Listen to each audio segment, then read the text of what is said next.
उत्तराखंड बेरोजगार संगठन ने पेपर लीक मामले को लेकर के एक बार फिर गांधी पार्क देहरादून में प्रदर्शन किया। यूके SSSC चेयरमैन और डीजीपी उत्तराखंड ने मामले को लेकर क्या कहा? इसको बेसिकली पेपर लीक नहीं कह सकते आप, पेपर लीक करना दूसरी बात हो गई। ये बेसिकली किसी सेंटर से 3 पन्ने बाहर निकले हैं जो क्वेश्चन पेपर का, तो उसमें ये है कि क्योंकि बाहर आया तो हो सकता है कि और जगह चला गया हो, किसी ने सॉल्व कर दिया हो, उनकी मदद कर दी, इस तरह की चीज़ें आई हैं।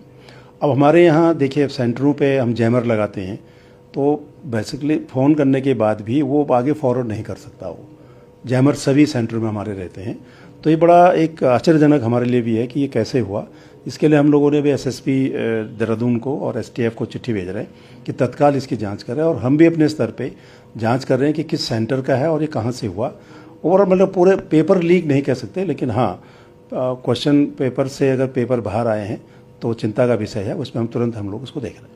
सर आगे इसमें आप क्या इसमें कार्रवाई करेंगे, और जिस तरीके से ये चीज़ें जो हुई हैं इस पर क्या नहीं, हम अपने कमीशन स्तर पर भी काम कर रहे हैं, बैठे हैं हम लोग काम कर रहे हैं, और एक डिटेल इन्वेस्टिगेशन के लिए हम एसएसपी देहरादून को और एसटीएफ को चिट्ठी भेज रहे हैं। ये जो इन्वेस्टिगेशन चल रहा है इस केस में, जो अभियोग पंजीकृत हुआ है, उसकी बहुत क्लोज मॉनिटरिंग की जा रही है पुलिस हेडक्वार्टर्स द्वारा। इसमें 5 अलग अलग टीम्स जनपद देहरादून, हरिद्वार, एसटीएफ और साइबर सेल की इसकी विवेचना में लगी हुई हैं।